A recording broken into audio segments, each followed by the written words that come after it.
Y'all's the hate on all of my moves, but now niggas on it. Y'all used to bait me on me and my views, but now niggas on it. I used to tell them I'ma have me a show, but now niggas on it. Her homies on it. Your homies on it. Y'all's the hate on all of my moves, but now niggas on it. Y'all used to debate me on me and my views, but now niggas on it. I used to tell them I had me a show, but now niggas on it. Her homies on it. Your homies on it. Realest Podcast 7, we back. Once again, we're here on location at New Millennium Studios, Media and Production. Make sure you tap in with Brother Rashid. Follow him on Instagram at NUMILL Studios for all your production needs, small production, large production, movie production, pre-production, post-production. They do it all here, man. They got all types of stuff, sound stages and multiple sets or whatever. We in a small room today. They got about 14 more of these, man. So, tap in with them on Instagram. Get your production looking right. Get it A1 so you can go out there, get on YouTube, Vimeo, monetize that content and start making that bread, man. Before we get started with the show today, shout out to the Philly Download for power in this episode. The Philly Download is the brand new multimedia hub for all things Philadelphia. Their coverage spans sports, politics, news, art, entertainment news, and other culturally relevant topics, just like TRPE. Visit them online now at thedownload.news to check out the amazing new website, and all of the exclusive content. And also be sure to follow them on Instagram at thedownload.news. And be sure to turn on them post notifications so that everything that we do, everything that Free do, you see it, man, because he's tied in with them good people too, man. Sure. TRP Nation, we got an iconic episode today with an absolute staple of the Philly rap scene and an anchor of the Rockefeller dynasty. For almost 20 years, his off-kilter, in-and-out flow and a one-of-a-kind delivery has kept fans around the world engaged, from the early days of Hot 97 freestyles and 1-900 Hustler to recent collabs with new generation stars like Sauce Walka, Beanie the Butcher, Conway the Machine, and West Philly Tour. His work ethic in rap is unmatched, with a catalog spanning 20-plus albums, over 20 mixtapes and EPs, with an estimated 500-plus songs in total. He's a trendsetter, a master of his craft. He made the beard iconic, and for all of that, he's one of the original Philly GOATs. Give it up. Philly Freeway is in the building. Appreciate y'all, man. Yeah, no doubt, beloved. This was a long time coming, man. We caught up with you a couple years ago, 2020 at the Be Woke Vote. Oh yeah, we over on 52nd in Columbia. Oh yeah. We never put that footage out. Yeah, we was down the way, put that footage out. We never put that footage out because it was cold. We out there freezing. The audio was like a little chicken on a stick. It was just all over the boy place. Trying to sell you a menu. For your hair. Damn sure was trying to sell me $1,000 menu. Yeah, that was a wild day, man. But that ended up being some lost footage, man. But we glad to have you here today with us, man. It's my pleasure, bro. You cooking, you having not that you ever went anywhere, but you having a crazy resurgence right now. You ultra relevant, working with Mobilized Justice, still with the music, Freedom Thinkers Academy, everything you got going on, man. But I honestly, if we can, we probably gonna end up jumping around just because, a lot of these stories ain't linear like that. You kind of gotta go forward sometimes to tell the backstory to certain stuff. But I want to talk about like the early days, man. I watch a lot of your interviews. Nobody really talks to you about like the pre-Rockefeller Free and Ice City and everything that you had going on. Kind of starting it off, you brung something to the game that was so original and out the box with your style that it instantly almost created a fan base for you. The more people that got exposed to you, the more people that gravitated to you because it was really one of a kind. And your comrades, Crack and Indy 5, they had some similarities to you, but it's not the same. You know what I'm saying? I feel like it's one all of three of us, me, Crack, and Indy 5. Shout out to both of them. Indy 5, that's my first cousin. That's my dad's brother's son. And I feel like we all brought something unique to the table. Absolutely. I'm from the era where it's important to be yourself. It's important to be unique.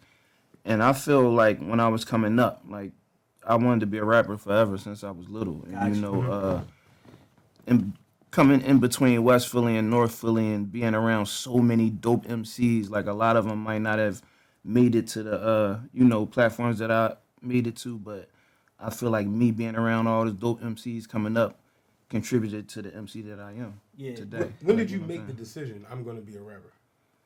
Man, I probably was 6. I always wanted to be I remember at my aunt wedding, I probably was 7, and I did I Wanna Rock Right Now on Rock Bass, and I came to get down, and I had the mic, and they was like, yo, it sound like Rob Bass. Like, when I was younger than that, like they used to pay me 50 cents to do the Michael Jackson dance, and I had like the jacket and the comb and a little afro, and like, so I always had a passion for music. Even like third, fourth grade, I remember, music class and, learning the different forms of poetry. It, like, always interests me. I was always excited to go to the... Yeah.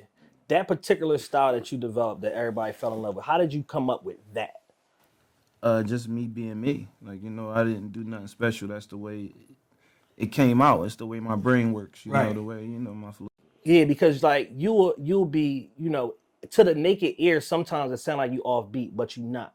Like you rapping in something that's like called like 7/8, which like a guy like from Dungeon Family Backbone, he did that a lot, where it's like he's behind the beat a little bit, but it's intentional. Like it's like depending on how you're listening, you hear it. And then you had times where you would completely jump off, let the beat catch up to you, and then land right on there.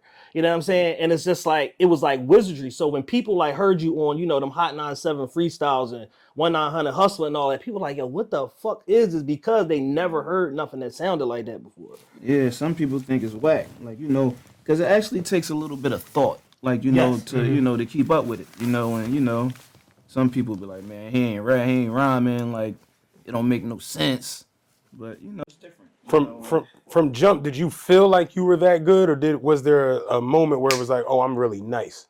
No, I always felt like I was good, but every artist knows when they reach that level where they feel like, okay, I got this locked, I mastered this style, I could try to elevate from here. I'm as far as what we do and the type of raps that we do, I feel like I started elevating like when I got around major figures. So like my squad, Ice City, we would like ride around the city and rap with different people, and we pulled up on Gillingham on A Block, and like at that time they set the precedent to what's hot. Like Gil, Bump, Dutch, Spade, Ab Lava, like they really set the precedent to what's hot. So once I got around them, I'm like, okay, I gotta either be here or better than that. Yeah.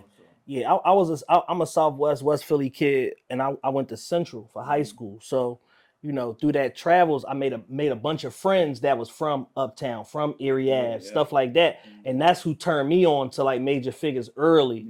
And I'm just like, what the fuck is this? Like when I first heard it, in terms of the content, the stuff they was rapping about, because at that point, really only like kind of like New York guys was rapping that type of. The lifestyle, the flashy shit, the talking about the clothes and the labels and all of that. So major figures became a standard for us, where it's like we was like proud to have something, from Philly, and with them, they held it down for the city. Yeah. They set the precedent. Like, we was doing the same thing, but like, they just was doing it a little better. Like, what I'm saying? So. And how did Ice City get formed? And I know it's some other members that I might be like leaving out. So who's the whole Ice City, and how did y'all come together? Ice City is me, Petey Crack, and Indy 500. Right.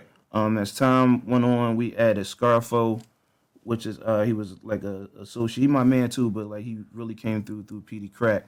And then once time passed a little bit more, we added people from our hood like Hydro and Bars and Face Money, and so. But the original Ice City was me, Petey Crack, and Indy 5. So I'm originally from West, and my cousins lived on Marshall Street, Indy 5, and my cousin Raheem, rest in peace. So I would come down there since I was young, like to hang out with them and like, go to different little parties and stuff. And I got tight with Crack. Crack was always a dope rapper. Right. So I had got kicked out of West Philly High, and I wound up going to Kensington. So once I moved, I was coming back and forth from West, taking the train from 52nd Street all the way down to Kensington, which is a whole nother different experience, and 5 went there and Crack went there. So that's when that's when we really started, like, getting together. Like, we'd go to Crack grandma's house and be writing raps and cooking up.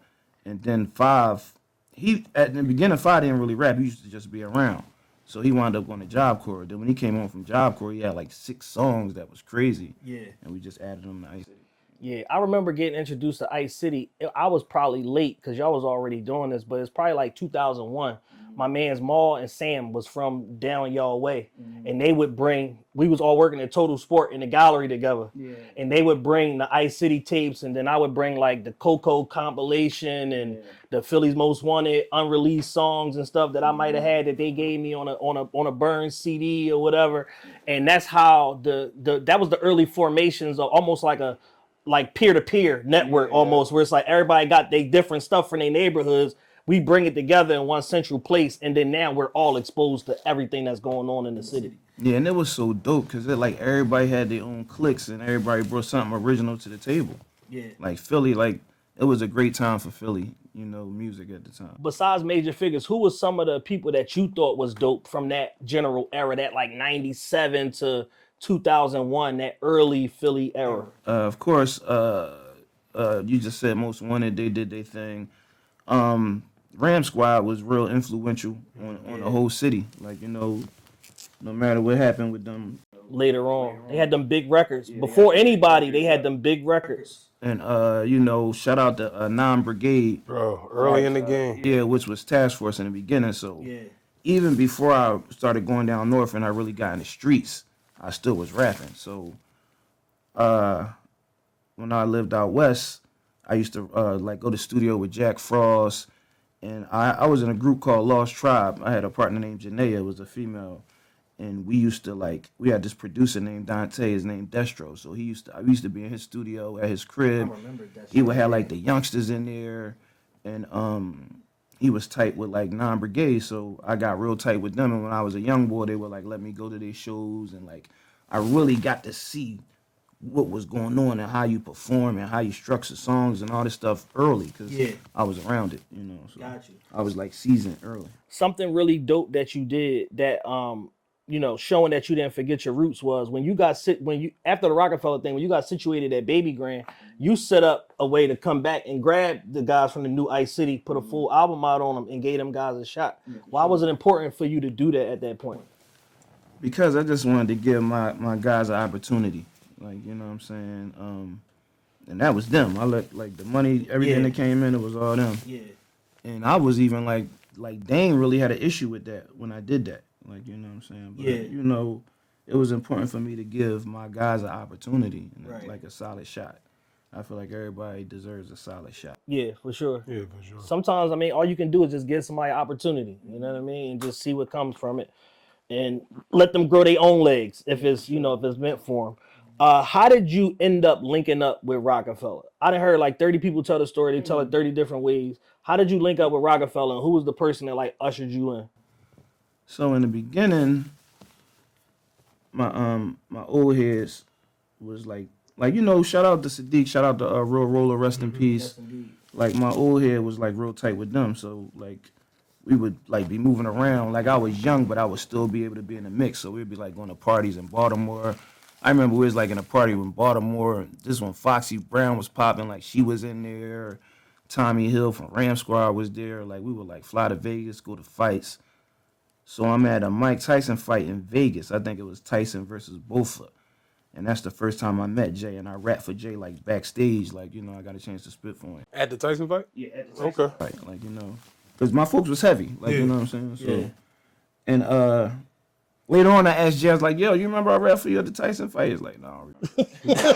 Too much crystal. That's a lesson for artists. Like, you spitting for people, you see people on the streets, and you spit for them, like 9 times out of 10, if it's not super special, we're not going to remember that shit because we got a lot of things going on in our life anyway. Like, so the best thing to do is to put work in yourself and make a name for yourself, start building a foundation, and then people will recognize. Yeah, you know, so later on, I developed a relationship with Mac.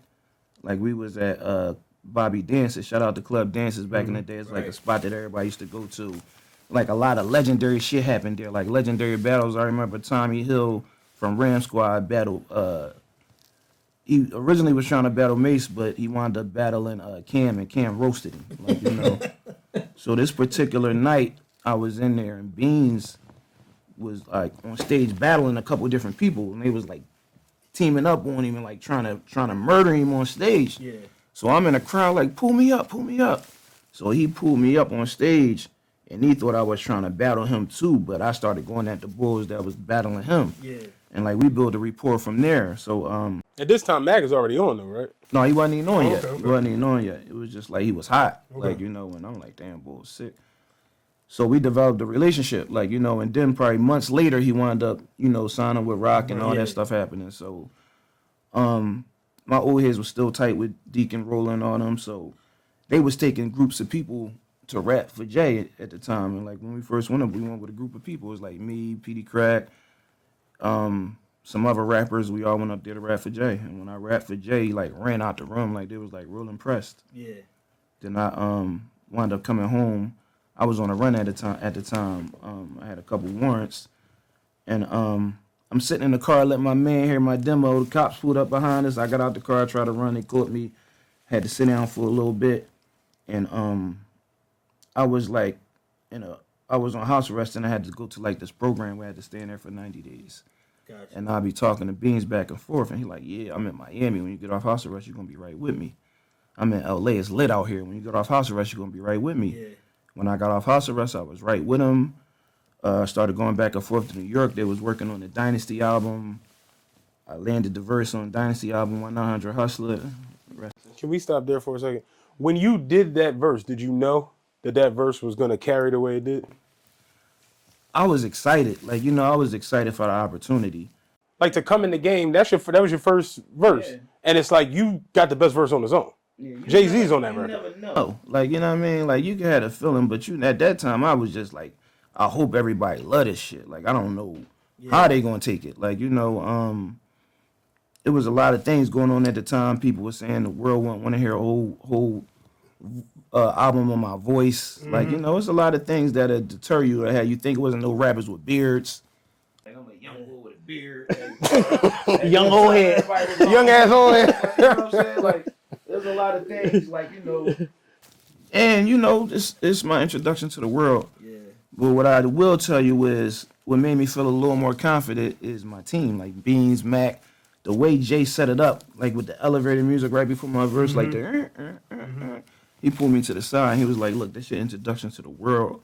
I'm going to set it up perfect for you. He was like, once this elevator music come on, and then you come with that first things first, it's going to do what it do. And it did what he said it was going to do. It's kind of taking a pause to talk about you and Mac relationship. Y'all are brothers in every sense of the word.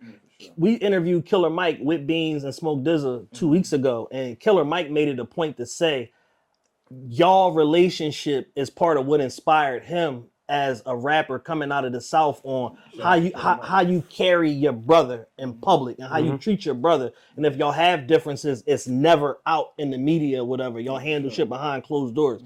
Talk about the camaraderie, not just between you and Beans, but the whole, you know, Rockefeller around that time and, you know, how y'all was carrying it.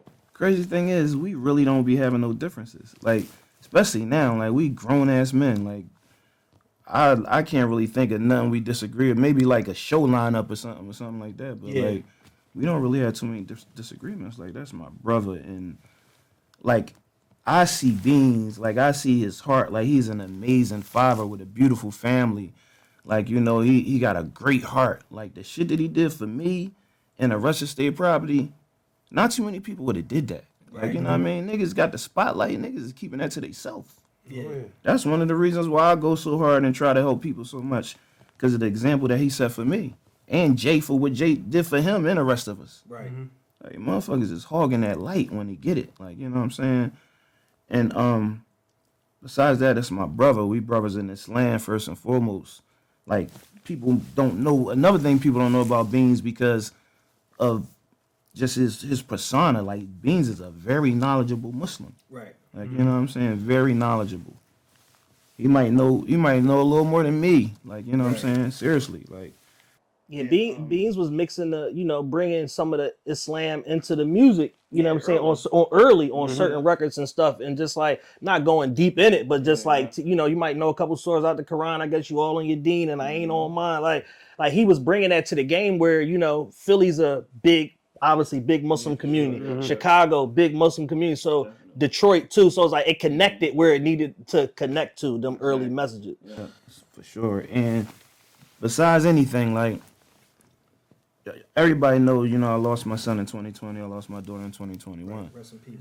So when my son passed away, you know, as Muslims, our funerals are called janazas, and we, you know, we pay a little bit more attention and love to our dead ones. Like, you know, we wash and wrap the bodies, we place the bodies in a grave with our hands, you know, and we cover the bodies with dirt, like with our hands for the most part.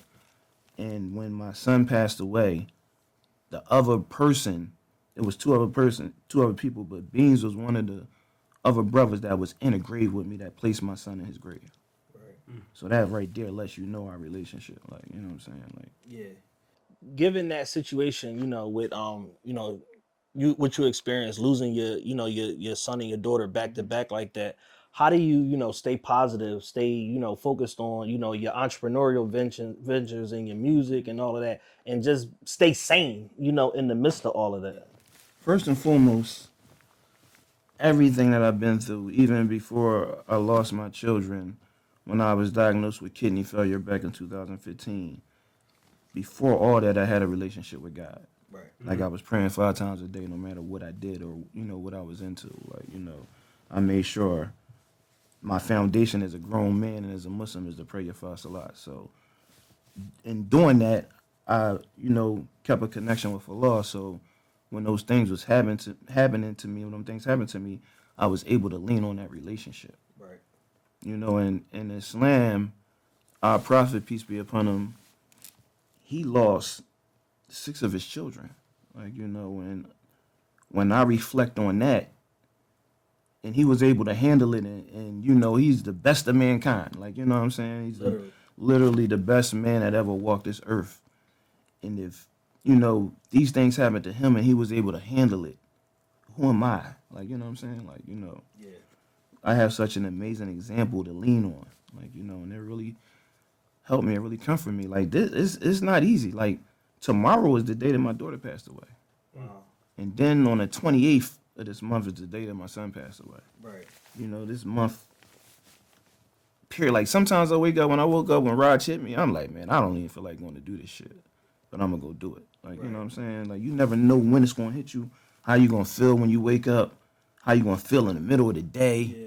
Like, it's not easy, man. Like, you know, but. And we appreciate you No, real powering shit. through them feelings, man, to, you know, to be a man of your word and to stand on business literally and say, Raj means something to me, this means something to him, I'm going to get up and go Yeah, do just this the even energy though you I'm came feeling in like, with, yeah, yeah. you got every reason not to, and you still say, yo, I'm going to just find my purpose and push through this and get where I need to go. We literally had a conversation before the show started, pulling the curtain back a little bit. Like, yo, we all dealing with stuff and everybody's going through it. So it's like, yeah, that's admirable. We appreciate that. Thing. Like, the things that I'm going through is a lot.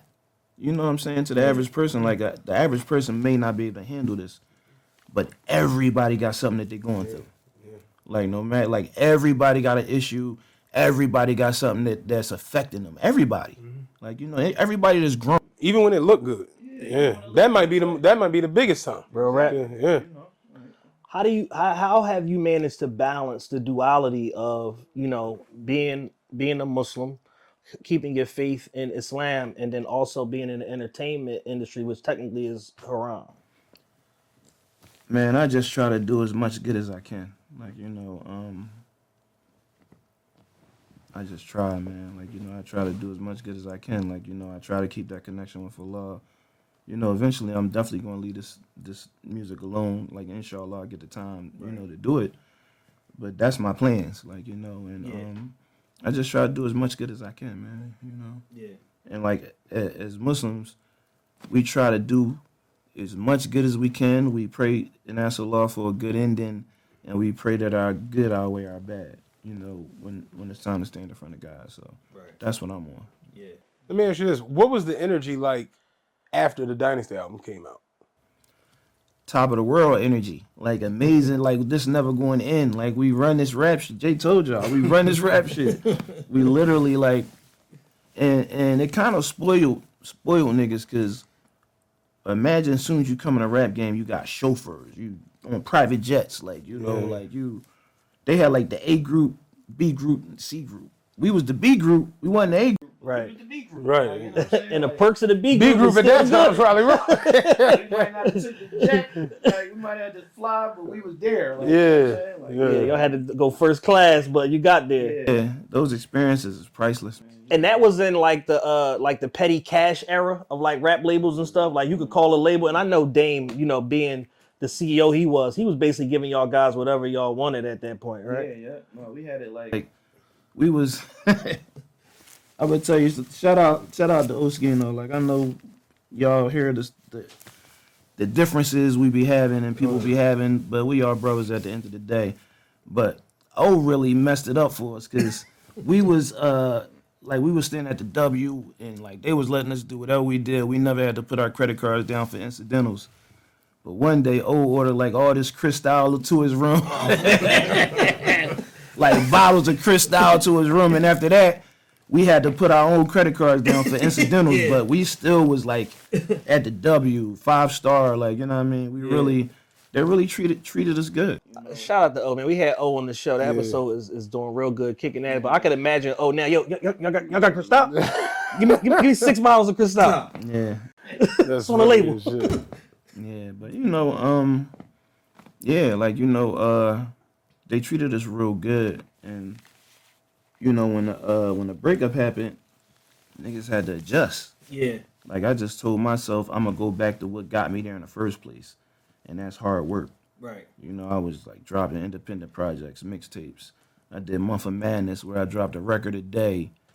And on the 31st day, I dropped 2 records. Like, you know, I just always try to push the envelope a little more. Right. Did you always have the aspiration of dropping solo albums coming in?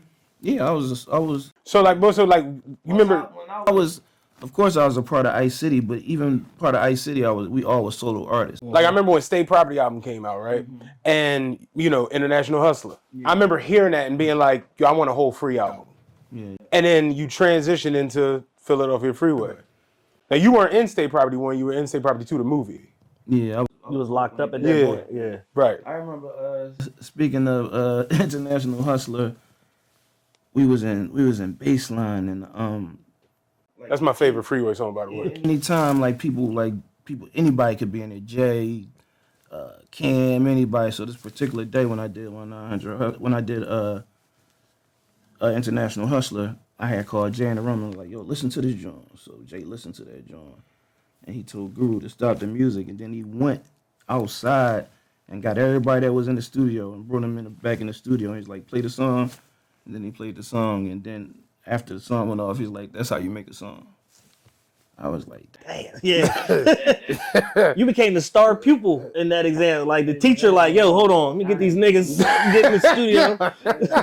that shit was crazy. I was like, I must be doing something right, you know. Yeah. Yeah, that's by far. I love that song. That's a great record.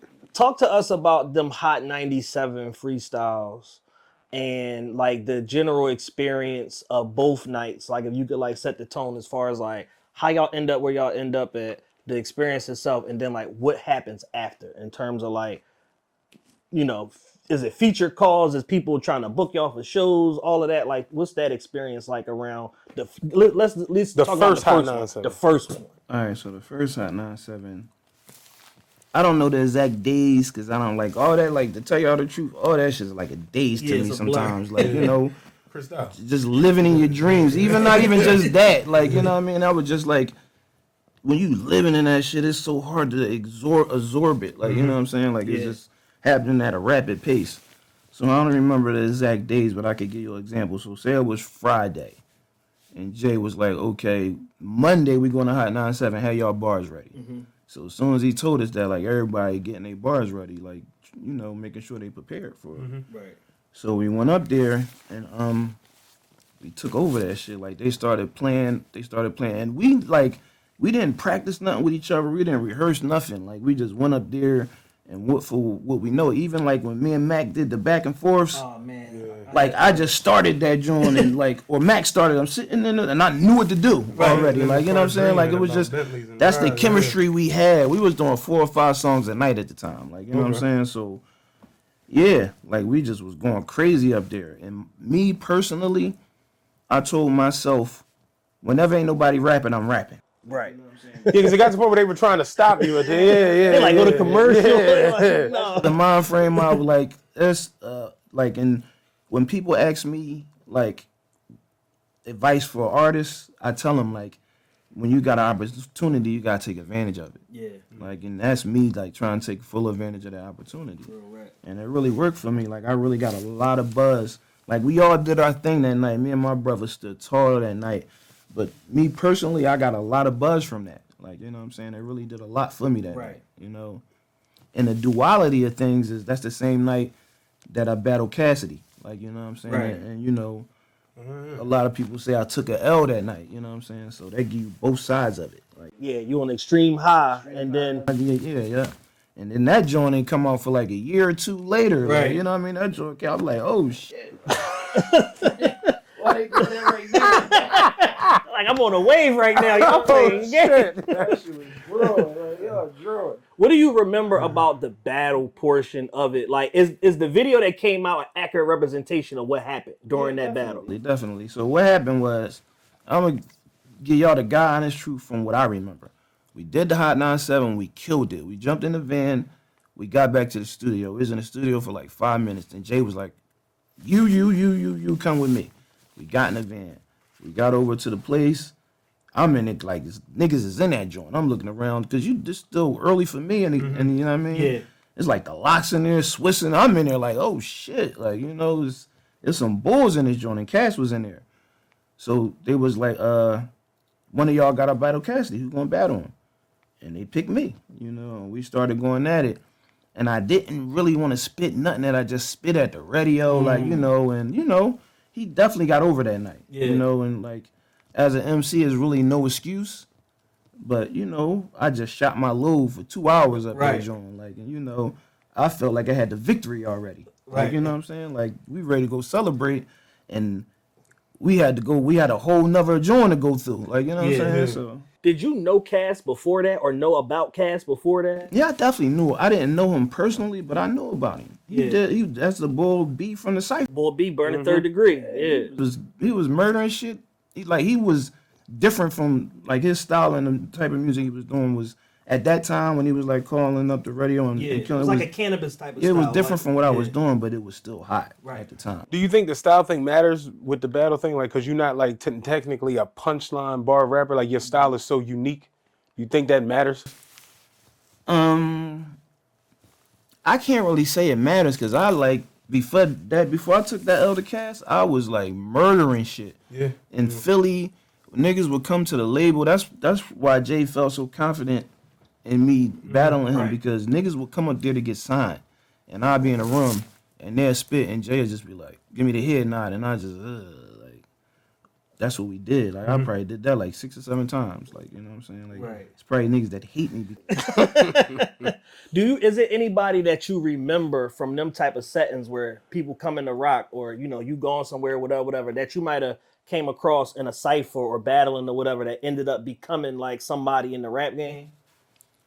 Not that I remember from those from them coming up to the rock and rap, and not that I remember. No. Yeah. Your debut album, Philadelphia Freeway, arguably the best album to ever come out from a Philly rap artist. Like it's a strong case for it. It's a strong case for it. It's right there. It's right there. It's like a handful of albums. It's like The Truth. The Becoming. One of the Meek albums, I want to say. Championships. And that's not even your era. You know what I'm saying? Like that's a whole 15 years, you know, post, Philadelphia Freeway or whatever. When you completed that album and turned it in, did you know what you had? Hell no. I was nervous. I remember when we was so at that time you gotta get in the van and go to different cities. Like so we was doing like a radio run going from city to city. And I remember the album came out, I think I was like in Virginia. And we got the numbers. Like, you know, after and I think I did like one something the first week. Like, you know, and it was cool. It was good. Like people was happy. Yeah, like I think it was like 153 or something, if I'm not mistaken. Right around that. Yeah, and people was happy, and like I remember before it came out, and I'm like, damn, I love it, but is the world gonna love it? Like, you know, you never know. And like I told you, I was hearing things like at the label, and people were saying they might not want to hear a whole album of his voice and things like that. So I was nervous. Yeah. But when it came out, you know, people loved it. You know I put my all into it. I work hard on it. They say you take your whole life to make your first album, and I felt like I poured my whole life into that joint. You know, and I felt good. I tell y'all this though, when I dropped my second album, Free at Last. At that time, that's when the numbers started. Like people started doing like 50. Like we wasn't niggas. 50,000 became the new 150. Yeah, unless she was like 50. Like, you know. Oh, and before that, like, you know, I was real tight with Fifth. So, you know, Fifth dropped his joint. He did all them crazy numbers. I think I seen him like a week before my album came out or something. We were somewhere together or something. He like, yeah, nigga, I know you about to so crazy. Cause I just like, you know what I mean? I know your shit about to go crazy just like mine did. You know, it didn't, but you know, it's still to this day, people still love it. Like, you know, it's still a solid album. So I feel good about it. And it's like looking back at that era, that like 03 to like 07 era where we started to transition from like analog to digital.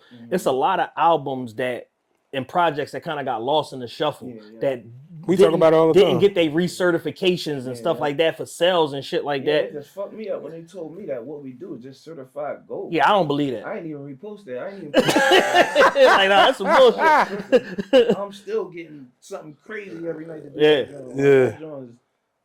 A diamond like in the streets. Yeah. You know. Yeah, and it's like that era. It's a lot of albums. It's like that album. Some of them early Boosie albums. The Webby Savage Life album. I know Joe Budden shit was in that pocket or whatever. Where it's like, yo, a lot of shit got like overlooked, and it's like Buttons was a bull too. Like, you know, Buttons do his thing with podcast and what he do now, what he got going on now. But Buttons had niggas under pressure, man. Buttons was an animal. I remember when we did the thing with us, me, Beans, Uncle Murder, when we with Green Lantern, and Buttons was in there that day. He went crazy in that joint. Like he really was one of them. Like, you know. Yeah, he was a rapper's rapper. Like, and he could rap all day. Like he could rap 10 hours straight. Like when he was locked in, when he was in like that mouse button. Nice City Project too. He did it. Yeah, we was fucking around in the beginning because he was like on Def Jam, so we was like on tour together and all that type of stuff. Wasn't he supposed to like sign the Rockefeller at the end? Like, I'm not exactly sure. Yeah, I heard stories that it was like him, Graf, and somebody else was all supposed to like sign the Rockefeller at the end. And then I just saw you just did a record with Graf, the Rockefeller chain joint. Making some noise. Yeah, bringing it full circle. I just performed Sunday at the New York Food Festival, and I brought him out, let him do the record with me. That's fire. But what I was about to tell y'all, when I dropped my second album, and the numbers came out, I got a call from Jay, and Jay was like, yeah, I know the numbers wasn't, you know, what you expected. But even before that, Beyonce had a tour here, and I had like took my kids to see her at the concert, and she told me like, yeah, me and Jay was listening to the album. It's incredible. So I'm like, damn, y'all was listening to the album? That's what's up. So when the album actually came out, Jay hit me. He was like, yeah, I know your numbers wasn't where you wanted them to be, but you had an amazing album. He was like, as long as you continue to put out a good album, you're going to always get another chance to put out an album. So that stuck with me. Like, you know what I'm saying? So I've heard stories, and then I've seen 50 talk around it in certain interviews where he was basically like, he wanted to sign you. Yeah. I know he wanted to sign you, he wanted to sign Beans. And it was basically like a situation where I know you had a G-Unit radio mixtape around the time, because I guess he was gearing up potentially to either sign you. No, it wasn't. He never wanted to sign me. Like, you know what I mean? Like I told you, me he just and wanted Fifth, to be in business with you. Yeah, we always had a relationship. So that's it. my, even like I told you, like I seen him like a week before the joint came out, and he's like, yo, that shit should have went platinum. So he couldn't sign me because I was already signed to the Rock. And you know, I wasn't even thinking about signing to nobody else. Got it. Mm-hmm. But he was like, let's figure out how we can do some business together. Got it. Like, you know what I'm saying? So we came up with the idea of us doing a collaboration with Jay and 50, both executive producing my album. That album that I just told you that just came out or whatever. That's why Fifth on the album and Jay on the album. Gotcha. Like, you know what I'm saying? And Fifth was like, whatever Jay do, I'ma do. Like, you know right. So, so what I was told was Fifth was on the tip like, yo, if Jay shoot his video, I'll shoot my video. And in order to give you that dual push of both of these, you know, titan artists or whatever behind you. But whatever Jay do, I'ma do. So if he don't do the video, I'm not doing the video. Yeah. That's exactly how it went. Like, you know what I'm saying? I remember Fifth was like, yeah, this shit you gonna sell. Like when we first came up with the idea and we was like sitting there having meetings about it, he like, you about to sell 1 million the first week. You know, this nigga just sold all these records. I'm sitting there like, damn, I'm ready. Like this shit about to be crazy. We about to go up. Like, you know what I'm saying? And like I know they probably got issue. I don't know what their issue is with each other, but clearly, clearly they got an issue with each other. It's nothing too crazy, because if it was, I wouldn't even be dealing with both of them. Like, you know what I'm saying? Right. Like to a certain capacity. Like, you know what I'm saying? Even though I got a relationship with Fifth, but I wouldn't been trying to do an album with him and Jay if I thought that it wouldn't happen. Like, you know what I'm saying? I'm not trying to ruffle no feathers for no reason. Yeah. You know, so. In the end, do you feel like you kind of got stifled in that moment because of whatever little petty issues or whatever the hell they had going on? I don't feel like that. Okay. Like I feel like, first and foremost, I'm Muslim and I know everything that happens is going to happen the way that it happens. The only thing that could change the way that things is going to happen is sincere dua. Mm-hmm. Like, so anything else that happens is going to play out the way that it play out first and foremost. And I can never be mad at none of that shit because I didn't have shit. I was selling drugs. I was on the block. Like, you know what I'm saying? So if things don't work in my favor, I'm still putting out an album. I still got an opportunity. Like, you know what I'm saying? So one day I was at the office and we was doing, like, the shit was getting ready to come out. And I was talking to Jay about it. And Jay was like, yeah, we not going in that direction. We don't need to do that. And I was like, you sure? And he was like, yeah. I was like, all right, cool. Like, you know, I let Fifth know and then we went on. Like, we moved on. Like, you know what I'm saying? Like, I'm not going to sit here and be upset about this shit. Right. Like, I still made a lot of money off that album. I still was on the road touring. I still got a relationship with Jay. I still got a relationship with Fifth. I'm still like, alhamdulillah, I'm doing good right now. Alhamdulillah. Your ability, that right there encapsulates who you are. Because of the fact that, like, you roll with the punches better than anybody damn near in the history of hip hop. Where it's like, yo, whatever it is, I'm gonna take these lemons, make lemonade. If I can't, then I'm gonna just set up shop elsewhere and do what I gotta do.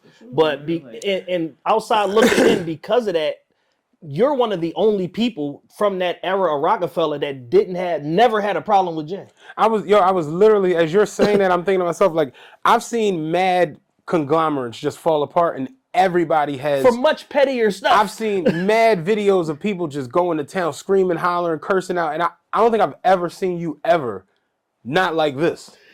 How do you stay so docile in it? Man, like, this is your demeanor all the time. Just, hey, man. Especially now after the stuff that I've been through, man. Listen, bro, like, I ain't got like little petty stuff. Like, I ain't like, man, listen. It's such a bigger picture. But to the fans, I think Rockefeller falling apart wasn't little petty. Like, it was just like, wait, what? About now. Like, I agree. When Rockefeller broke up, don't get it fucked up. I was devastated. Mm-hmm. Like, when Lenny S came down and told us that shit, I'm like, what am I going to do? Like, what are we going to do? It took me like a month or two to get myself together, but I'm like, okay, I'm going to go back to what got me in the first place, and that's hard work. Right. I'm already, the hard job is already done. I'm already a household name. Everybody already know Freeway. So. Right. Versus when I was trying to get on and nobody knew who I was. Right. Like, you know, so. And the Rockefeller breakup was what, like 03, 04? Did y'all know before the world knew, or did y'all all kind of find out at the same time? I mean, it was like little, like, whispers and things going on behind the scene. Yeah. Like, you know, but I didn't know, personally myself, I didn't know to the capacity. Other people might have knew better than I knew. But I remember Jay had a conversation with me and he told me, like, things is going to change. It's like, you know, but I want you with me. I'm going to make sure you're straight. And I was like, cool. Like, you know. Right. Did you find yourself having more of a relationship with Jay than you did with Dame and Biggs? Because that was kind of like the split. And now, 20-something years later, it's kind of reversed, where it's like now you kind of, you know, unfortunately see Dame on an island, and then you see Biggs and Jay together with the whole Roc Nation crew. Yeah. I feel like I had a relationship with everybody. Like, Biggs and Dane was around more. Like, you know, they was around when we during the recording process. They would pop in more, you know. But Jay was Jay. Like, he probably had way more stuff to do than they did. But Right. I feel like my relationship was equal with everybody. I feel like we all was like on the same page. Like, Right. You know. So how did you know, in the days when things is falling apart, is there any like label politics or stuff that you kind of got to navigate or whatever, or I'm just doing free, y'all figure that stuff out, that's y'all business? What you mean? Like, in terms of like, is there like a tone in the office where it's like, is this side versus this side? Like, is that visible, or was it just kind of like, all right, this what we doing, and then a couple days later it's over? Was it more abrupt, or was it like a slow breakup? It was like it was little whispers and stuff. Like, we hearing stuff here and there. Like, you know, like when Jay definitely felt some type of way about Cam being the president and like all that when he was gone and all that. So, you know, you would hear stuff from that side, and like, you know, it was always like little whispers, but I didn't feel as though it was anything that was going to break everything up. Right. How'd you feel with the Dipset era when that started at Rockefeller? Because you were actually on the Dipset album, My Love, with Jewels. And it just seems like when they showed up, everything just kind of went haywire. But again, I'm free. I'm number 2. I felt good because I you know, I was a big fan of Dipset. So, you know, I used to fuck with Jewels heavy. Like, I was like real impressed by Jewels because he had shit going on. Like, he had his own store. Like, he had a wave. Like, you know what I mean? I would go to Harlem with him and fuck around with him. Like, you know, he like inspired me a lot. Like, to see him in the position that he was in to achieve so much. Like, you know what I'm saying? Like, I wasn't even thinking about having my own store or nothing like that at the time. Like, you know, so. And I felt like it made us stronger. Like, you know, I personally, you know, but people had their own issues on the inside. Like, you know. Right. Like, with everything. Like, if you got, even State Property, we had issues with each other. It's 7 different personalities. Like, everybody's not going to agree all the time. Like, you know. I just look at that time where it was like the blend of State Property and Dipset. That was some of the best songs that came out of the Rock. Rock Fire, Cam with Welcome to New York City. Cam was on the original version of One for PD Crack before Jay deleted his verse. Like, all of those songs were just, it was just such a good time. And then it was just like you blinked and it was just over. Yeah. Let me ask you this, Free. What was your best tour experience when you was at Rockefeller? All of them. Like, we had, like, man, just probably the Rock the Mic tour, the Sprite tour. That was a huge tour. Like, being a part of those tours, like, you know, I think the Rock the Mic, that's the one 50 and Snoop was on, and then. How did it feel to have a song that was so culturally relevant and so big that they said we're gonna name the tour after this? And I just this past week and this past Saturday, me and Just Blaze, we did the halftime performance for Howard Homecoming. Yeah. And then we had a party that night with Guru down Howard. It was crazy. Like, they went crazy. But we just was talking about that. It was the 100th Howard Homecoming. That's major. Congrats. Just even at this stage of my career to get that call for stuff like that is a blessing. Like, you know. I have to ask you, do you ever get tired of it? Do you ever be like, I don't want to perform this? Do you ever feel that way? No. You just genuinely love it? Like, how much money y'all got? I'll be right there. No, sir. You sending the deposit now? I'll be right there. Yeah, but me and Just was just talking about that because we was talking about, I think we was talking about the Rock the Mic Studios, and I'm like, bro, like, we had a whole tour in studio named after our song. I'm like, how you feel about that? He like, yeah, man, that's crazy. Did you and Beans ever talk or discuss doing a joint project? We talked about it a couple times. I got the you know, I just dropped the album Stimulus Package too, so I got the Ring and Remix. It's me, Beans, it's Raekwon, and it's Ghost, and it's so crazy. We just waiting for they putting the AI on Beans' voice so his voice can sound like his original voice. Yeah, but that John. It's crazy. We got a couple. We did a couple other records too. Like, we got some stuff in the tuck, and Matt got some stuff in the tuck. Let me ask you this, to the Just Blaze point. Just said the other day on Twitter, who can I go to and tell this story about this lost Beans and Bleak album? He said they did a whole album that got lost on like a trip to DC or some shit like that. Somebody lost the master file. How much music got lost, destroyed, and leaked during that Rockefeller era? And bro, we was doing 4 songs a night consistently. Somebody got the hard drive. It's so much stuff. Like, it's stuff that I might have one, like I might have like in my hard drive, but I don't got the files too. Like it's so much stuff, man. Yeah. So much. Damn. Millions of dollars worth of stuff. Yeah. Like, you know what I mean? Not to get personal down to the numbers, were you and Beans properly compensated for Rock the Mic? Considering everything that got created as a result of that record that y'all made. We still get paid off of the that. royalties. Yeah. Still get paid off the actual record.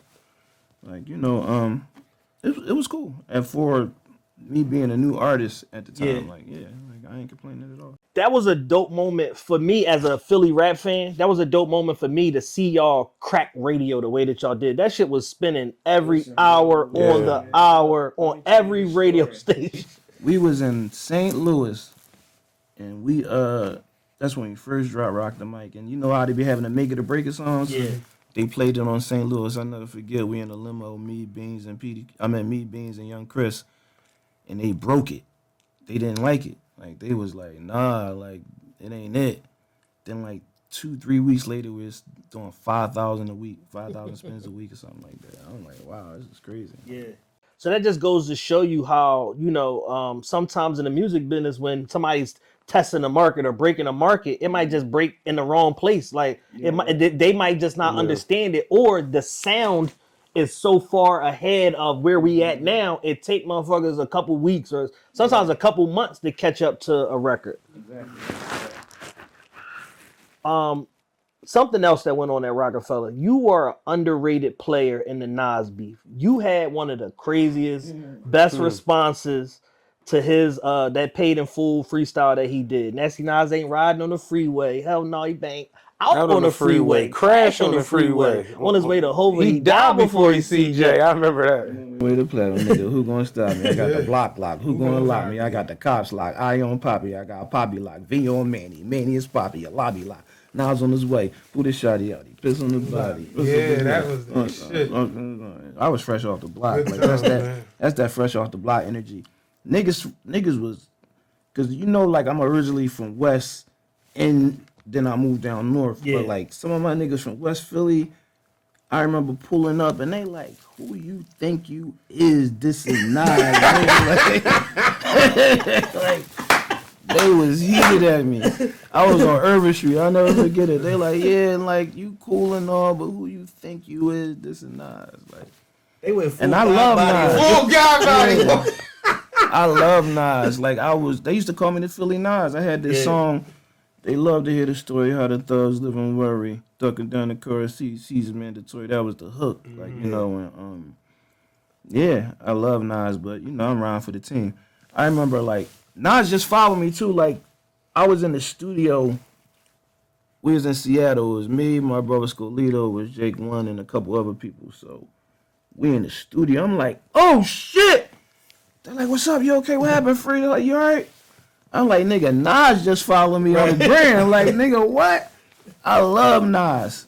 I just got to chop it up with him at the Roost Picnic too. But before that, they were shooting a Rock Boys video. Right. And I had to leave early because I had a show that night.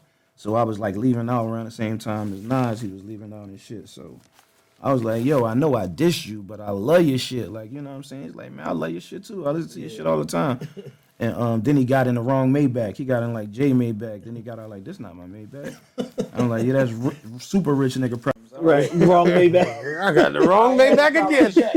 I got the wrong Maybach again. I can say back my situation now, but Yeah. then I ain't had them. I had Dutchy from Major Figures on the show, and he told me a story where this when they signed to Interscope. After they left Entertainment, they did a second situation at Interscope where Steve Stout was the president. And he said Stout brung Nas in the studio. He said, I'm like, what the fuck? Like, what's going on here? Yeah. He said, so we ended up dapping it up. We talked, whatever. He said, I go on the balcony to go smoke. He said, Nas came to me and was like, yo, let me ask you something. Who the fuck is this nigga Freeway, man? Yeah, like that song made so much of an impact. And that was on a mixtape. This is before DSPs. Mm-hmm. It wasn't even a white label. And that joint just was crazy. Besides the diss, it was crazy. The beat was crazy. Yeah. That we move. I was murdering that joint. Like, besides it being a good diss. Right. I seen that. I called Dutch after that, like, yo, lay it on me, nigga. Tell me the whole. Why you ain't tell me? Tell me the whole story. Like, he told me, yeah. The You never know the impact you making, like, you know, Right. like I never. And I'm on Nas top. I was trying to get him on Stem Pack too, but the time it didn't work out. But I'm on his top. I gotta get him on something, like, you know. Yeah, we need that song. That's a bucket list joint for me. with Hot 97.2, like, what was the energy going up there as opposed to going up to Hot 971? War mode. Yeah, y'all was just on some shit. War mode. Like, we just was like, it was different. Like, we was like, when was that? How many years ago was that? 2001. It was either 1 or 2. I think the first one was 2001, the second one 2002. So, like, 2002. any This is my last statute year of of high limitations, all that, it's cool It now. passed already. Yeah. Man, listen, if we'd have got pulled over, man, I probably wouldn't be here doing this 1,000 interview. years. Right, that's what we was on, and it was crazy because, like, being from Philly, and like when you got some drama, you expecting to handle it yourself. Like, we wasn't even thinking about J and them. Like, at the tour, we got to handle our business. However, whatever way it's gonna go down, like, they calling up there, like, we thinking we gonna come down, and it's probably gonna be like, we going down. Like, all right, you cool? All right, we ready? Like, and then when we got down, J. Damon Biggs was down there. Oh shit. I was like, damn, like, I didn't even expect them to, like, that was some real shit to me. Yeah. Cause it was up. Like, Right. we really, like, you know what I'm saying? Right. Like, it was up. And then when I came down there and seen them, I'm like, damn, they really fuck with us. Like, you know, like, Yeah. I don't know what went on behind the scenes, if like niggas called and squashed shit before they, like, I don't know, but just to the naked eye, that was thorough to me. How crazy was that the state property and D Block beef? Because y'all all obviously love each other now. Loved each other before it kicked off. Everybody was friends, collaborators, all of that. Had a lot of respect for one another. And then the rap game just caused that shit to go Yeah, completely because we still left. don't know why, you know. To me personally, man, it was some ignorant nigga shit, some young nigga shit. Like, you know, niggas was taking shots at each other back and forth, and you know that shit escalated. Like, Yeah. niggas, especially at that age, like, we, like, you know, from the hood with egos, like, ain't nobody gonna disrespect us, and I'm pretty sure they felt the same way. Like, you know, and it was crazy, man. Alhamdulillah, we got to squash that. Like, you know, and like, they really my brothers. Like, I really could say I love them. Like, you know what I'm saying? Yeah, like, absolutely. you know, like, and you know, Kiss on my second single on Ringing, that joint taking off. Like, everybody love that joint, man. And besides that, we just got great relationships. Like, you know, they really know. You see, Kiss just came down.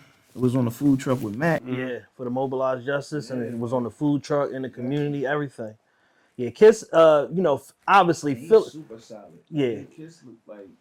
Philly has always been a second home to Jadakiss. You know what I'm saying? Like, it was like people in Philly love Jadakiss so much. At the height of that beef, Philly people was like, I'm riding with Kiss. Like, niggas that might have been from uptown or whatever, like, because they used to see him up that way because he had a crib and all that. They like, no, we with Kiss. And it's like, you from Philly. Because we knew it was niggas that felt like that. Yeah. Like, you know what I'm saying? And we like, ain't nobody in Yonkers like we ride with Steve Brown. Like, we was a little upset about that. Like, I remember my freshman year in college, I was going to Clark, Atlanta. We had our homecoming on a Thursday. Powerhouse in Philly was that Friday. I went to homecoming Thursday. Kiss performed, and he did that. I'm taking his time. I'm taking his watch. And they was fucking with it. And I'm just like, he on Powerhouse tomorrow. He bet not do that shit tomorrow.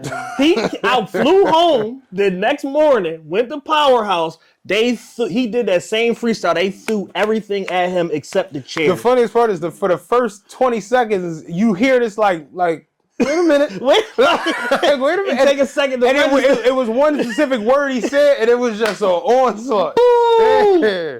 Kiss tell that story? Yeah. He said they threw the whole concession stand at him. Like, that shit is serious. And what's crazy is one of my favorite songs to this day that you ever did that I discovered in Atlanta right before all of that kicked off was the Hate in Your Blood song with you, JD, and Jadakiss. Man, that shit's so crazy. It that wasn't before. Like, it was like, That was during.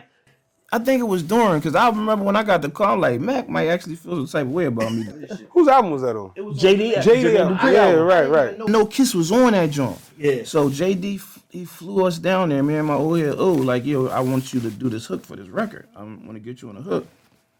And when I get down there, he played a record for me, and Kiss verse on there. I'm like, oh, shit. I'm like, I might not be able to do this joint. Like, you know, Mac might not, like, be feeling this shit. But alhamdulillah, it worked out. I had a couple instances like in between the beef where like I remember they booked me and Kiss together in LA on it was like a show or something where like people was performing and we had to like judge it or whatever. So I seen Kiss like as soon as I got there, and he was like, man, Free, fuck that beef shit, man. Come to my room, let's smoke an ounce and shit. So I'm like, all right. I called Mac, like, yeah, I just seen Kiss. He said, fuck the beef, come smoke an ounce, come fuck with him and shit. I think I'm gonna go fuck with him. So he like, all right. And I was trying to go to his room, and at that time, anytime we was out in LA, they made sure we had security because LA was crazy at that time. Yeah. Like I remember like being with Jay out in LA, and the nigga had security walking on the side of our cars, like to get to where our destinations. Like the presidential security. Yeah, like so I had security. I'm like, man, I'm trying to go to Kiss room. Security, like, no, you can't go by yourself. I'm trying to shake this nigga. I'm like, I can't go to this nigga room with security. Like, he gonna think I'm bitching or something. So I shook the security and I went and fuck with him. Yeah. And then I remember I seen them niggas, and this was before that. And this was like Kiss was always cool, but like I ain't know what was up with Styles and like and Sheik and them other niggas, like, you know what I'm saying? Like Kiss was like seemed like he was like a little more level headed and shit. Right. So we had a show in Miami. Shout out to my man Ace Capone. You know what I mean? Inshallah, you know, he come up off a situation, he get to come home or whatever. But I had like Ace and all my other niggas from Philly drove down that joint. Like, so you know what I'm talking about. Niggas drove down that joint. So we flew there. We was on tour. I think we was on the tour buses or something. So we was at the Mandolin Oriental. They had us all at the same hotel. So me and my old head was in there, and them niggas came in there. And we just stood our ground, was giving niggas the grizzly. So like Sheik and them niggas, they just walked past and they went upstairs.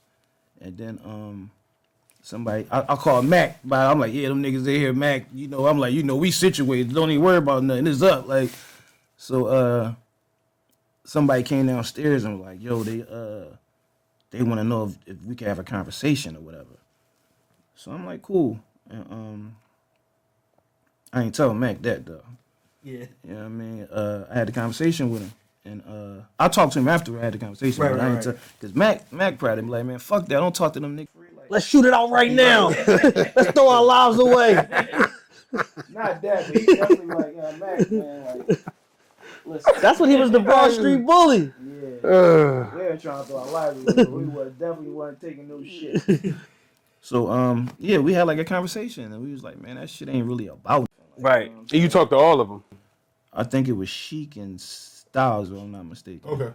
And yeah, like we chopped it up, and you know we seen each other throughout the weekend, like because it was like a weekend where we would see each other, and shit was cool. Like I seen them again in Vegas, and it was like the same. It was cool. Like I think it was Sheik and Dragon. I met Sheik and J Hood, and that was just like when Flipsides came out. And they like, man, Flipside, that shit fire. Like y'all killing that shit fire. We listen to that shit all the time. And like, so it was after that it was just like all good energy, and then Mac and Kiss.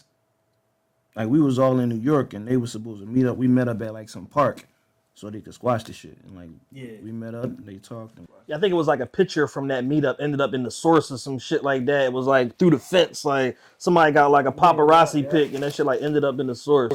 And, you know, everybody was, like, I'm pretty sure they was situated. Like, everybody was situated. Yeah, that whole beef, man, that shit really, like, fractured the streets because it's, like, y'all as like a crew were like the next iteration of like the Locks, like holding it down for like, you know, the street hip hop and all of that, and then 50 right after y'all, you know what I'm saying, as far as like the street shit and keeping it going, you know what I mean? So that shit had people confused, man. I think everybody was happy when that got rectified. Cause everybody love D Block, everybody love State Property, man. Like, you know, that's our era.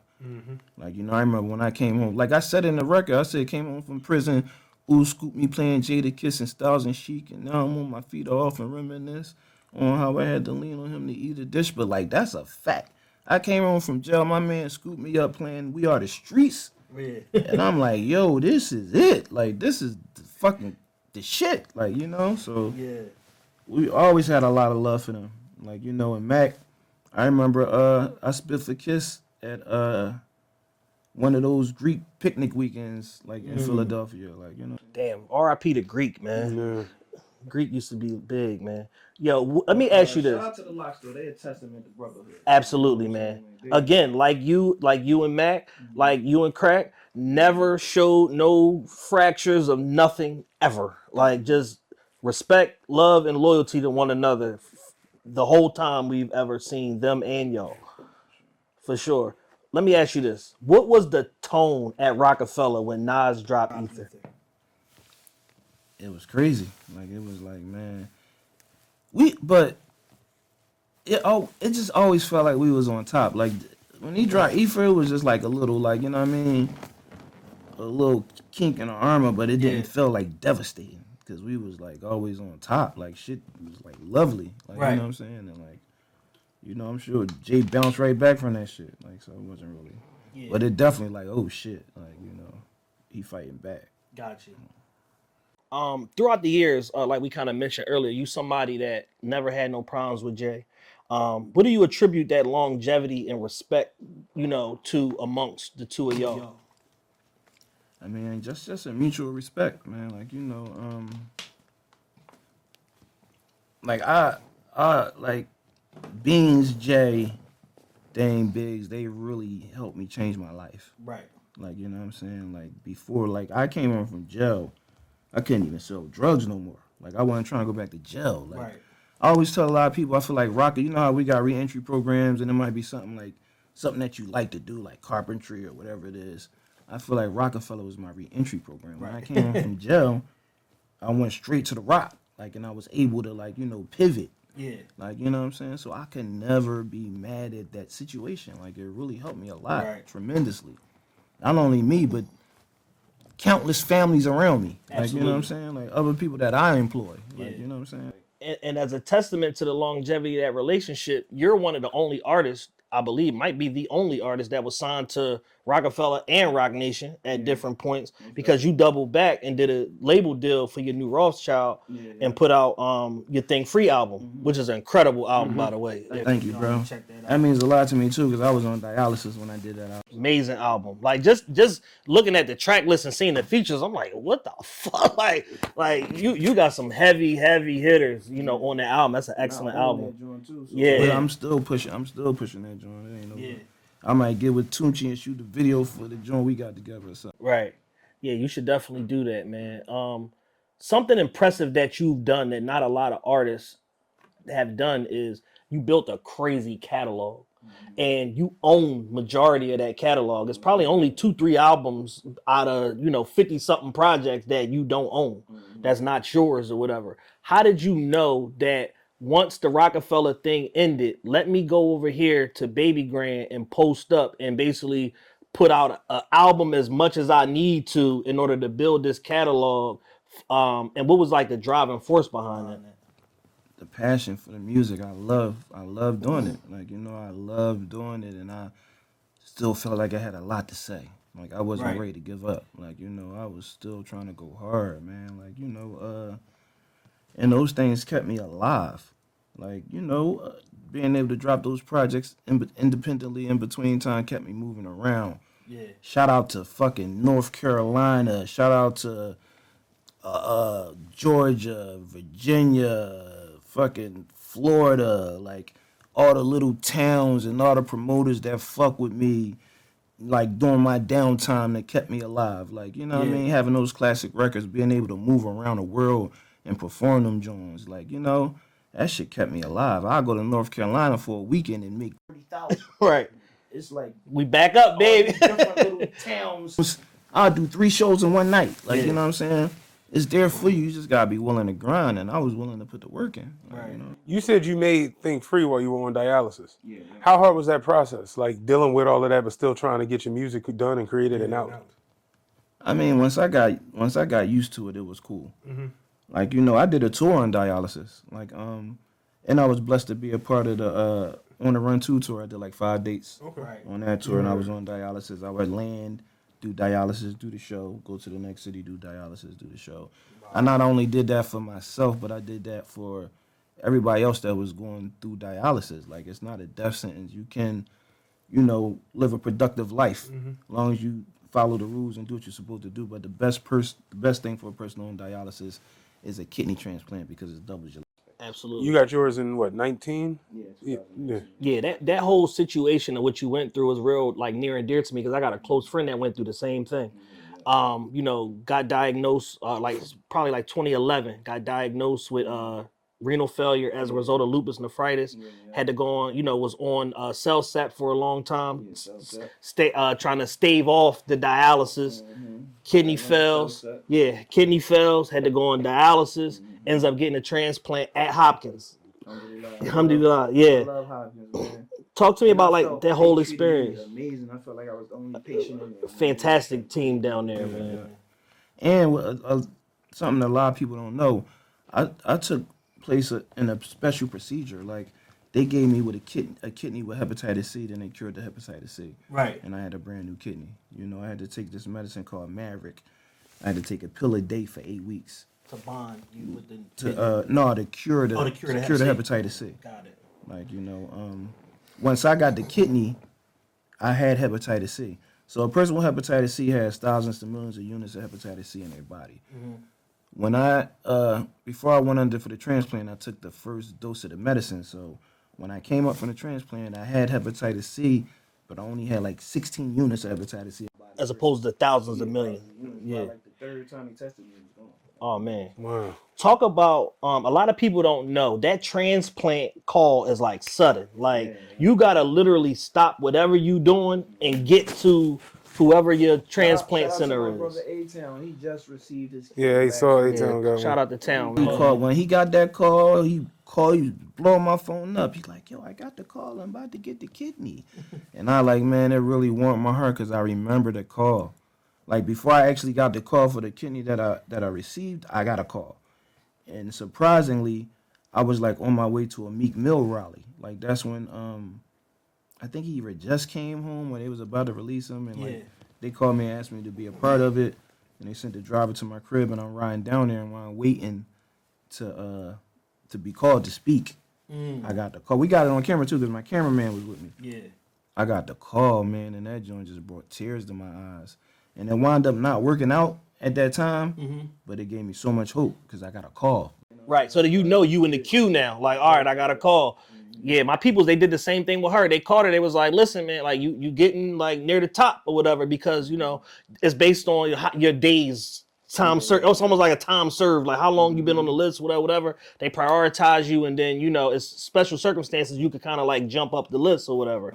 And the crazy thing is, I don't know the exact verbiage right now, but prior to like a year ago, it was something in the system where African Americans didn't, like, you know, it was like a little restriction on us. Yeah, like, for you know, sure. we wasn't held equally with everybody else, but they just passed a law that fixed it. So we had to go through that and that. Like, you know what I'm saying, being African American. So, you know, alhamdulillah, they making progress. I got a partnership with Bear. And I think on the 16th, I'm going to Virginia to speak about some of those same things. Absolutely, man. That's a blessing. I want to ask y'all probably both know. I genuinely don't. Is it a time restriction? You said the call is sudden. And it's sudden. So my peoples, they called her on a Saturday night. She was at dinner at May with her family. They called her. Yo, you got to get here in like as soon as you can. But it's really almost like an 8 or a 12-hour window. It can be a time restriction. Yeah, it can be a time restriction depending on the situation. When I was just talking to A-Town, he was like, yeah, they didn't even take the kidney out the body yet. So I got to go tomorrow. Like, you know what I'm saying? So you get the call from, like, they had that shit planned out. Right. They're like, okay, this person just passed away. Like, especially if it's a deceased donor. Yeah. Like, I received the kidney from a young man. He was 22 years old. Like, a deceased donor or whatever. So they know as soon as the person's like, And I'm gonna give you a example from the whole other side. So not only am I a kidney transplant recipient, but I'm also a donor dad. Right. So everybody know my son passed away. So when I'm at the hospital and we get to the point where we know he brain dead, we can't revive him. Somebody from Gift of Life came to me and like, listen, we know this is a terrible time for your family, but your son can save some lives. Like, you know, and being as though I've been through that and I've waited for a life-sustaining kidney and I know what it felt like. You do the importance of it was, you know, it was no choice for me but for me and my family to do that. And in doing that, my son saved 4 lives. 2 people got his kidney, 1 person got his liver, and 1 person got his lungs. You know, that's why I'm so adamant about, you know, spreading awareness. I got a partnership with Gift of Life here in Philadelphia, and I also have a partnership with One Legacy in Los Angeles, and they're both organ procurement companies. Like, they're the people that go out and talk to the people in the hospital when they loved ones pass away, and they're the people that facilitate getting the organs. Like, they got a floor of people that's just by the phones waiting to do this amazing work. Then they got other people downstairs that actually go get the kidneys, and like you might see the Gift of Life truck riding around. Like, That's it.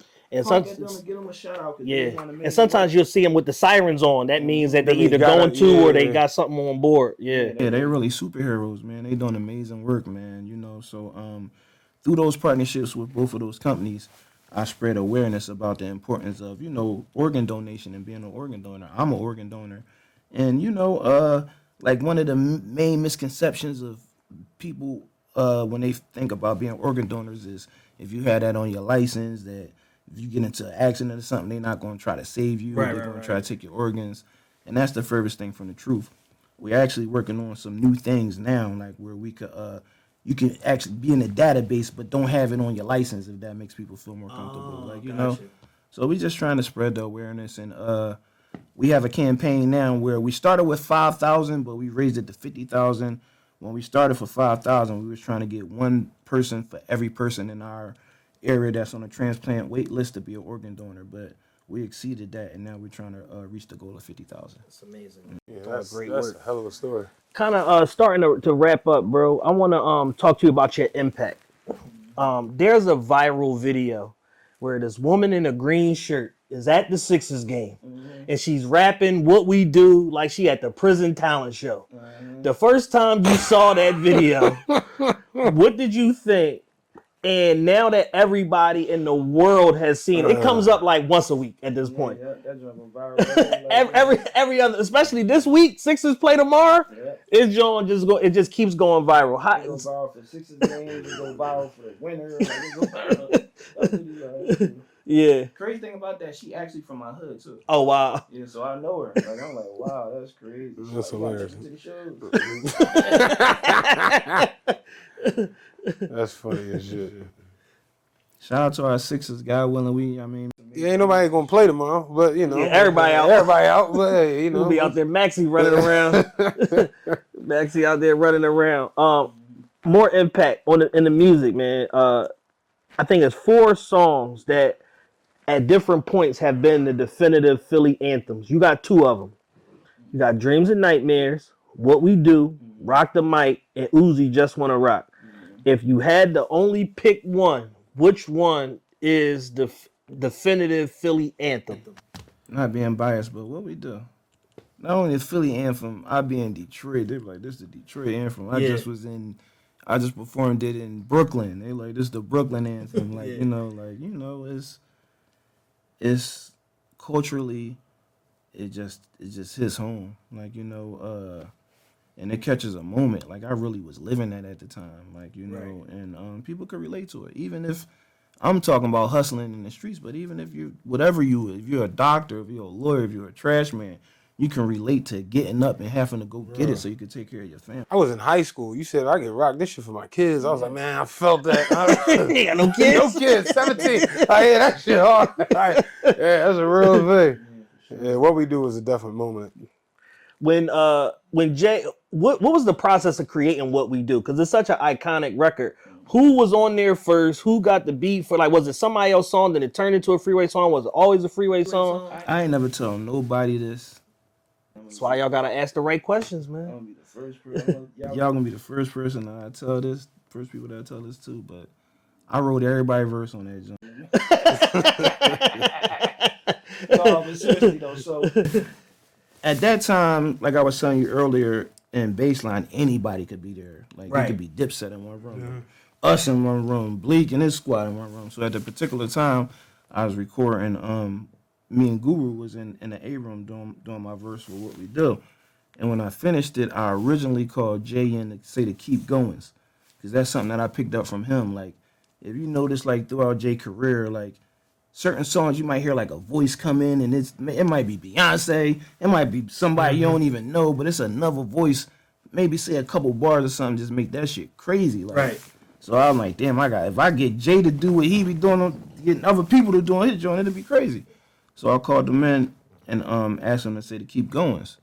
So he sat down on the table for like 5-10 minutes and he started mumbling to himself. Like, then he went in the booth, one take. Who never slacking, man, zipping in the black room. I'm like, oh shit, it's going down. When he shouted you out, you was like, I know I got one. Man. Yeah, man. When he said free beer sticking out, I said, oh man, listen. I really couldn't comprehend at the time. I just was excited. So he was like, I'm gonna come back. I gotta take care of something, but you got a lot of bars on it, so I'm gonna come back. I'm gonna lay some more bars on it. So I'm like, cool.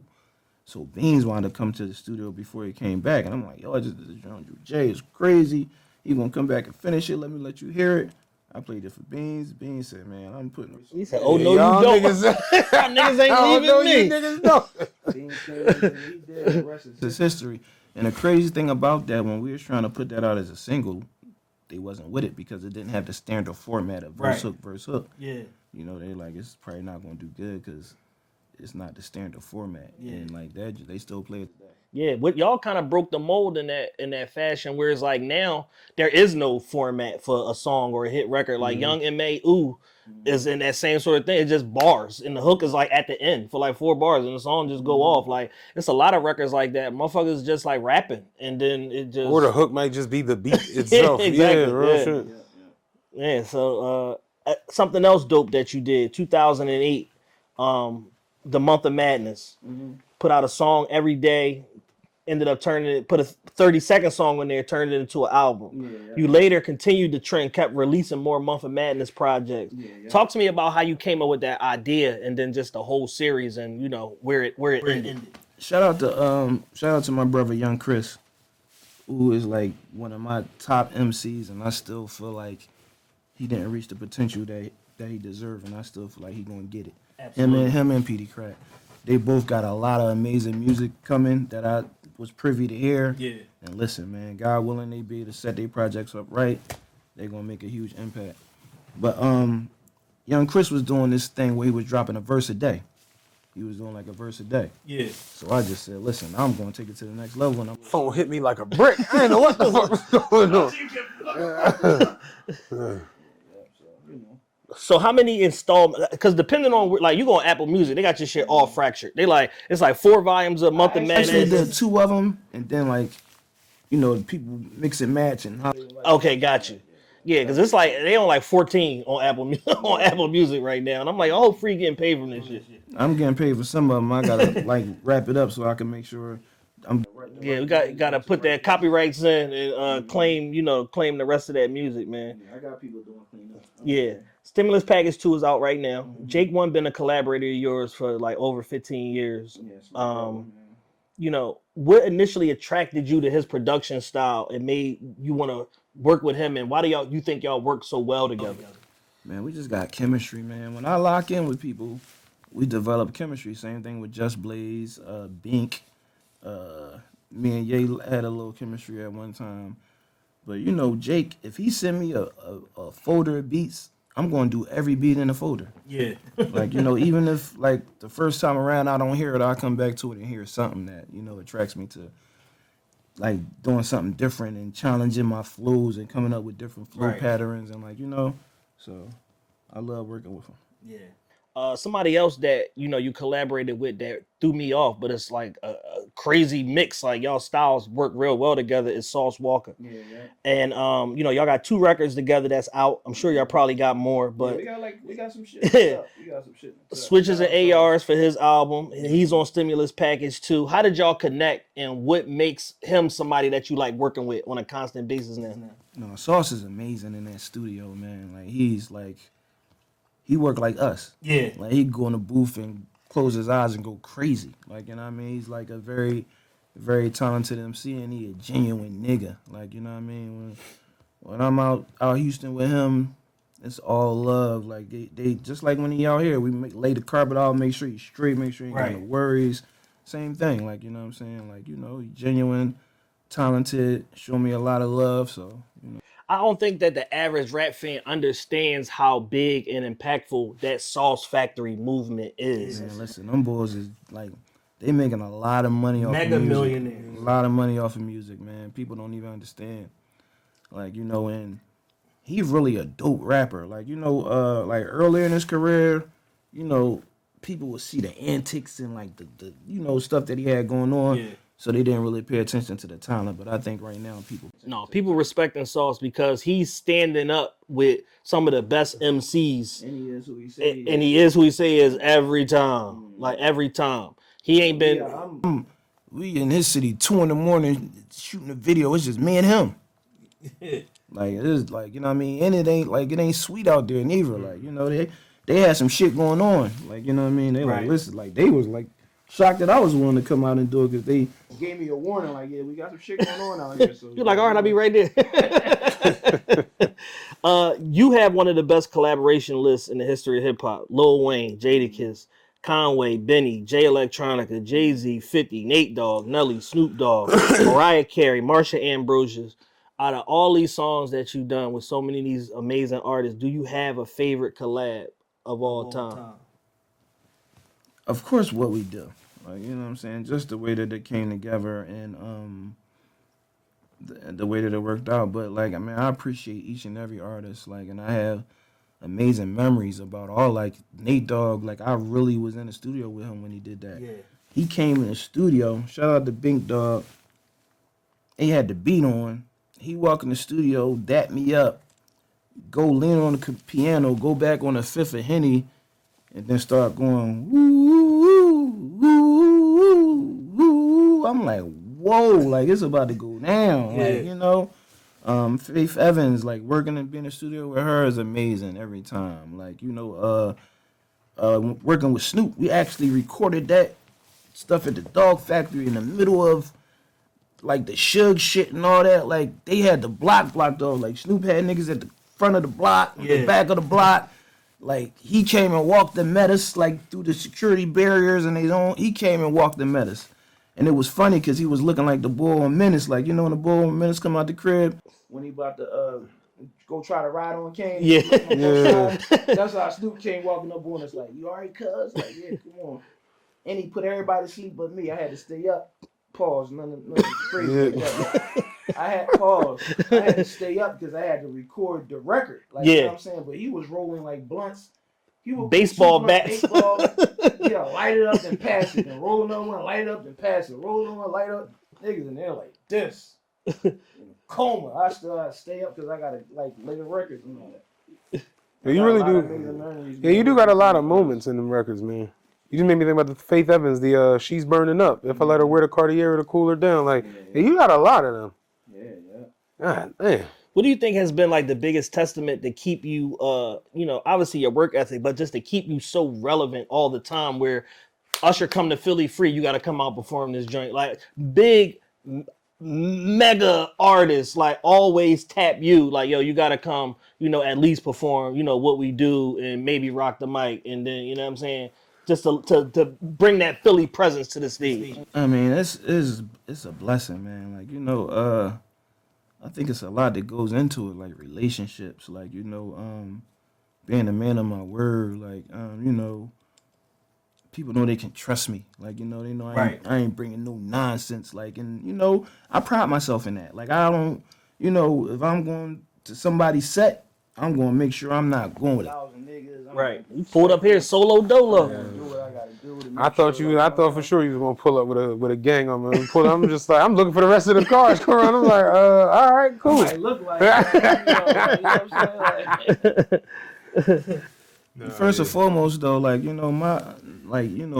my safety and my security is with the loss of Penawata Island, man. Like, and I like trusting the law, but still tie up your kin. Well, my kin was just tied, but Yeah. and like I was telling y'all this month how I feel. Like I don't even really feel like being around a lot of people. Right? And you've been super active this month, just doing everything, man. From Philly, Mobilize Justice, Philly Download, you everywhere. Like, It's been a blessing, man. Like, being able to move around and being able to do these things is definitely a blessing, man. yeah. No, for sure. An underrated skill that you have that not many people do is when to pivot. Like, when to, like, all right, I'm done with this, move on to the next thing. Ice City, Rockefeller, Baby Grand, New Rothschild, Freedom Thinkers Academy. What skill is it that you think you possess where you just like, it's time to start a new vertical or, a new movement around free? You gotta adapt. Like, and if you're on the same position in the same place you was last year, then you're not making no progress. Yeah. Like, I'm always trying to better myself, religiously, musically, as a man. Like,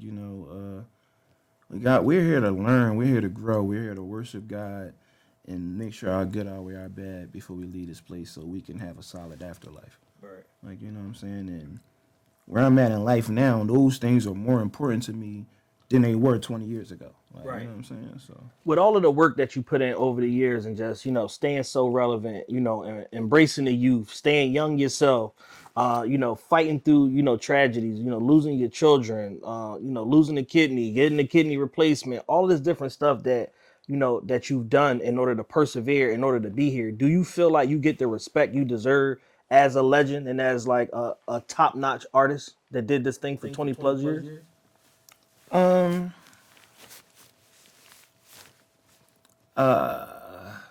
probably not.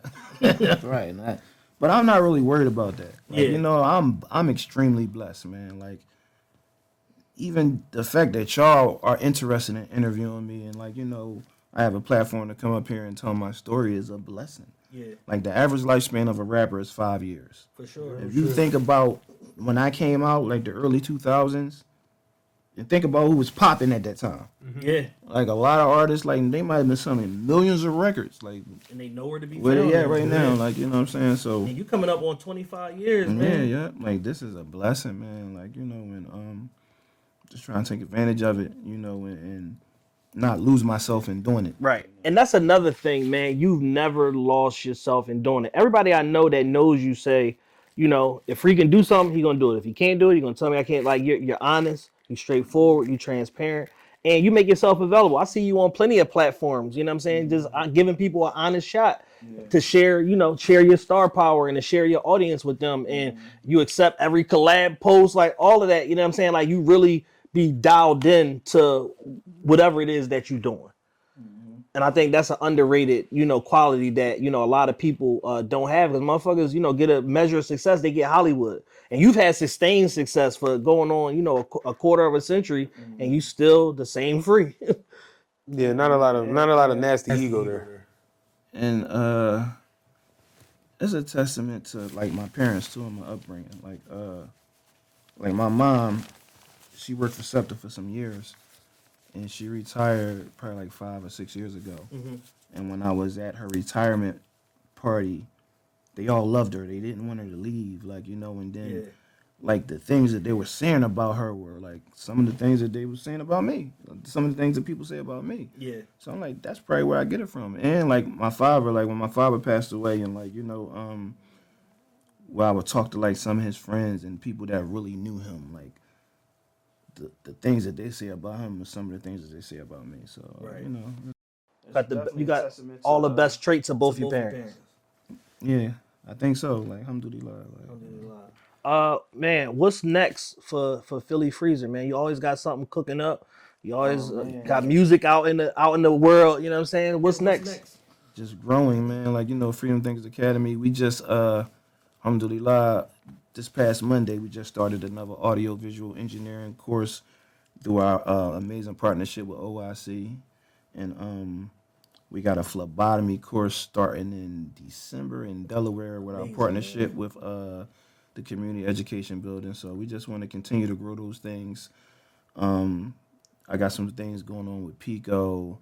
Like I told you, I got through the partnership with Bear, we're going to be speaking about kidney health and the things that surrounds sometime in November.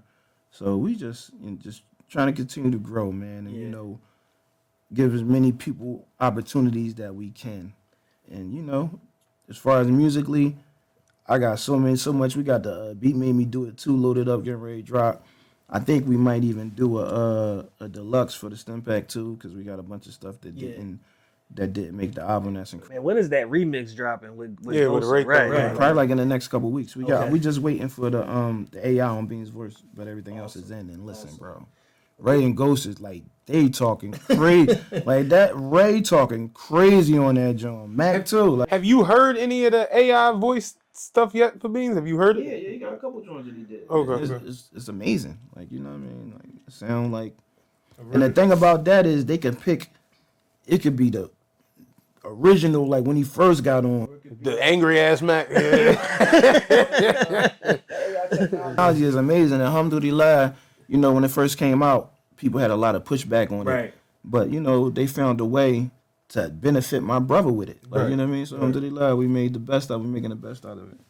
Man, where does your compassion and your empathy and your care for people come from, man? Because you're doing a lot that, a person in your position might just be like, I don't know. You know what I'm saying? But you lend yourself to so many different causes that help people. I mean, I'm Muslim, bro. Like, that's our job is Muslims to try to help as many people and try to better people's situation if we can. Like, you know what I'm saying? It's charity. Like, and I want my good to outweigh my bad. Like, when I was young, I was in the streets. Like, I piled a lot of that shit up. Right? Yeah. I'm trying to get rid of some of them bad deeds and fill my scale with good deeds. And the fulfillment that I get from just seeing them students graduate and like checking back with them and seeing that they're excelling in life, like it's just an amazing feeling, man. Yeah. Man, Free, we can't say thank you enough, man. Yeah, real shit, man. This has been a long time coming, but I think it's all in divine time, and I think it's the perfect time, to talk to you with everything that you got going on. Your resurgence, your presence in rap, starting to elevate again somehow. You know what I'm saying? After almost 25 years in this thing, man, you an absolute legend. You one of the best that Philly ever produced, and you still doing it. You still doing it, man. We really appreciate you coming through for David like this. Make sure y'all follow Free everywhere. Philly Freeway, right? Yeah, it's Philly Freeway on Instagram, Philly Freezer on X, and Philadelphia Freeway on Facebook. And how can they get in contact with Freedom Thinkers Academy for some of these different programs and these classes? Yeah, the website of Freedom Thinkers Academy is www.freedomthinkers.academy. And all the information is there. TRPE, it's your boy Chad. Matthew. Philly Freezer. Wake up, world. The Philly Download is here to shake up the media game with amazing news, sports coverage, and political content from the best black creators hailing from Philadelphia and beyond. The first order of business is a unique partnership with the realest podcast ever, featuring exclusive interviews, commentary, and politics, taking us through the 2024 presidential election and into 2025. Visit thedownload.news and follow them on Instagram at thedownload.news right now to stay in tune with all the latest content drops and TRPE episodes you can't find anywhere else on the World Wide Web. It's a new day in media, and the Philly Download is leading the charge for us, by us.